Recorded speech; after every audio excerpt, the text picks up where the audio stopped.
Welcome back to the Plastic Crack Voxcast, part 2 of the show, now where we talk over the Warhammer animation that was released, and a few other things. Let's get on with the show.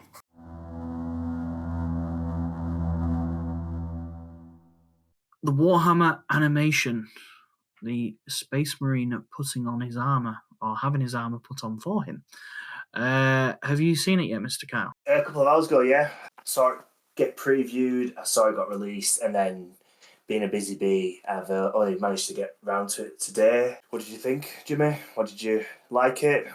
Go on, give me your thoughts. Overall, underwhelming, but the quality was good. Like, really high quality, in my opinion. I would say the thing that got me the most was the tech priest, and it was his eye. Like, he had this dead glaze over his eye, which kind of, being a fan of the 40k universe, like yourself, and like the people that will probably end up listening to this, and you, the viewer now, or I say viewer or listener, the flesh is weak. It's kind of cool to see that the tech priests are really discarding their flesh, essentially. Yeah, I absolutely agree with that. It's like they've losing this humanity. It's sort of turning them into a machine, sort of AdMech-esque, where it's more machine than human, which was really cool. I'm not saying there's any sort of referencing to any of this, but from a first watch of it, there was a little bit of an element of kind of chaosy, but it's the grim, dark future, so everything is a bit dark and dingy and a bit worn and a bit damaged, and everything's, all about the war and stuff like that. So yeah, it does, as much as it sort of resembles elements of sort of corruption and decay. I do think, like you said, it just shows how awful it would be to live in them sort of times. Yeah, definitely. It looked grimdark, and I have to say, like the quality was up there for, I'd say, a Astartes definitely, or a video game cutscene. It looked pretty phenomenal for what it was, and I just hope this becomes the standard for the Warhammer Plus, animations. Like, myself and you, we do not subscribe to it. We don't support it. We're one of the ones that were from the camps of, I can't believe they're getting rid of the content creators on YouTube. The animation content creators, and kind of giving it a big FU to the community, and everything's been said about it. If you're listening to it from us, you've definitely heard it from about 10,000 different sources. Yeah, I'm just hoping this becomes the standard. If this becomes the standard and you have Black Library writers, and from the rumors that Chapter Master Valrak was saying, is this is basically a tech demo for to see how well they can be done. Should I say it's how well done it can be done in house, and if it's done this well and it's done by the guys at Black Library, the stories, I think they could be onto a winner if they can pump them out quick enough. As daft as it sounds, I know, having done game design in university, the animating something, it takes time. So yeah, there's one of the points that you mentioned there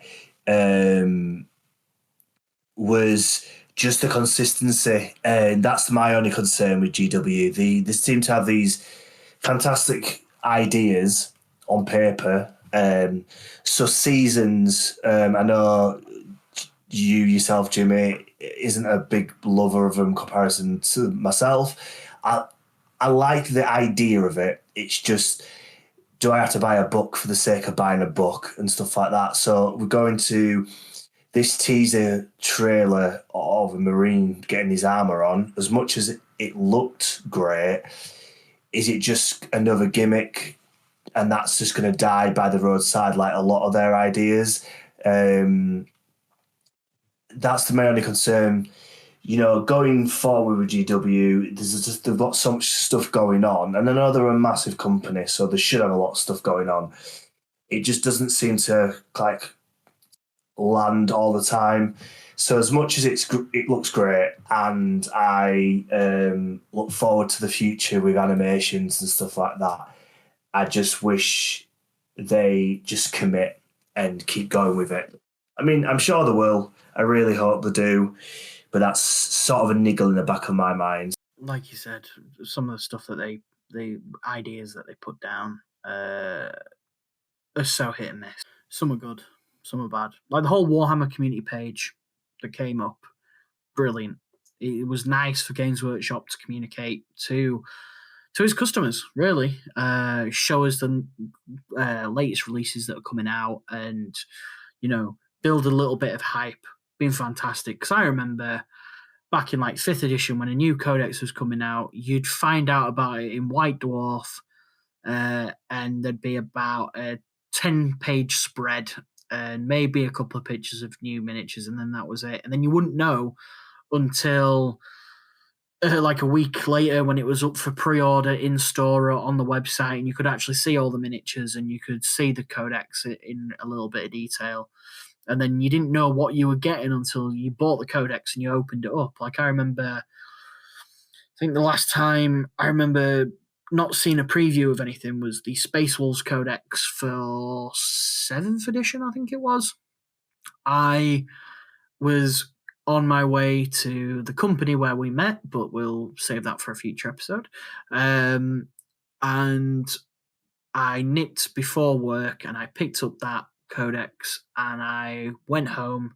No, I didn't go home. I went to work, should I say, and I didn't read it until I was on my break, and I sat and I skimmed through it and I was looking at all the rules, and I think that was when Logan was released on his sleigh. Papa Christmas came to play, and a few other units had been introduced in that. I can't remember which ones off the top of my head now. That was my last time that I remember sitting down and binge reading a codex and not knowing anything about it. But now we get the previews from Warhammer Community, which is great. We can get that little bit of hype and look excited. So, yeah, what's your thoughts? Well, actually, you know what? I'm going to throw it back at you. What the question I'm going to give you then is, so you got the codex back in 7th or whatever it was, and you had just no idea what was going to be good or realistic of what was going to be in there. So are you happy with the current state of it? So we get drip fed every day, new stuff, teasers, look at the railgun for the hammerhead, sorry, that came out. Everyone went schizo online. Memes were created for days and days and days to come, and what a surprise, GW had completely sold online. That's great and all, but it just seems like that avenue, GW are kind of putting you down these avenues before you even really know the true meaning of all the rules. So my question really is to you, Jimmy, is do you like to know kind of what you're getting yourself into, or do you like the sort of suspense of the hype, little hypes, or one big hype when you get the codex? Well, to tell you the truth, I bought that 7th edition codex and I never used it. I wasted, I think it was 25 quid at the time, on a codex that I never used. I just remember looking through stuff, seeing the formations, getting all confused. Because I wasn't really a big fan of 7th edition. And I did leave the hobby very shortly after. That's probably why I didn't use it. And then when I came back to the hobby in 8th edition, there was the total reset. And again, we will go into why or how we came back into the hobby during 8th at a later date. But I think at the moment, to answer your question, I kind of think I prefer this current system, seeing little rules coming in. It's kind of sold me to get a couple of armies, like my Custodes, for example. When they released the rules for the martial guitars, it was confusing at first, but when I was able to read that article and kind of understand how it worked. And then by the time I'd got the Codex, because I'd had time to kind of digest it online a couple of weeks prior, by the time I'd got the Codex in hand and I was sat reading it, it was like no issue, essentially. I was able to just sit down and truly understand. So, yeah, I think I prefer it how it currently is, if I'm being honest. What about yourself? Yeah, there's benefits to both sides, realistically. You know, and a day GW are more and more apparent to be a business. I know they have always been a business, but this sort of meta pushing, changing things, selling books off the drop of a hat. So if they can drop a snippet and people go in a frenzy over it, it generates a buzz online and it generates, you know, sales through their cash registers. So I understand why they do it. I'm not going to lie to the listeners. Tau is one of my long standing armies, and I've kind of really got back into them with this new Codex. But it was hilarious to sort of throw in articles to the lads, Jimmy being one of them, and saying, look at this rail gun, or look at the Storm Surge doing 12 damage with a gun, and just sort of seeing their reaction. So yeah, I suppose from, you know, it's quite fun to have a little sort of insights, and you start to kind of formulate a plan. So I'm assuming, you know, the little hints and drips of the NID stuff, Jimmy's sort of trying to piece things together, working out a plan, working out how much his poor little wallet can sustain the damage of a new NID enforcement. So if you would like to donate to charity, being the Plastic Crack charity, to afford these new Tyranids, we will set up a GoFundMe. But yeah, I prefer this system. But it'll be interesting to see how they go, going back to the animation side of things, how regular the animations will come out, and will in 12 months' time, final question, in 12 months' time, do you think Warhammer Plus will be worth it? Ooh, you put me on the spot now. I am going to be optimistic. GW gets a lot of bombardment. You know, they can't do wrong from right, and the rules are too good, or the rules too rubbish, or they're doing this, they're doing that. And I'm sure we'll cover a lot of this in future podcasts. But I am going to go with, if they're pushing these animations and the level of animations, then as we said, if they can keep up to the demand, then you probably got another guy here who's going to support their Warhammer Plus. And then I'm going to play devil advocate and say no.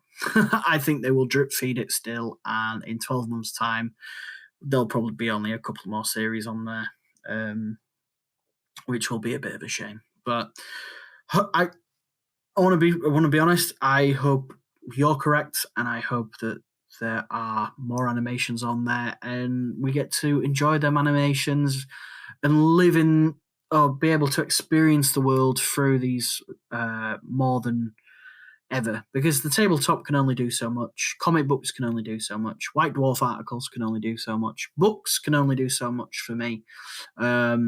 I know there's some people who can fully picture everything that a book when they're reading a book. Me, I skim through the words pretty quickly, so I don't really build the world up in my head.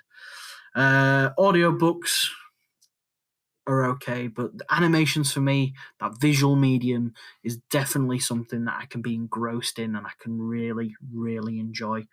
So if anybody from Games Workshop has ever listened to this, get on with the Horus Heresy. Turn it into a long animation, and I will wait for that animation to finish and binge watch it. Thank you. Cheers. Yeah, I'm still going to be positive. Keep on that positivity train. So, come on, GW, prove me right.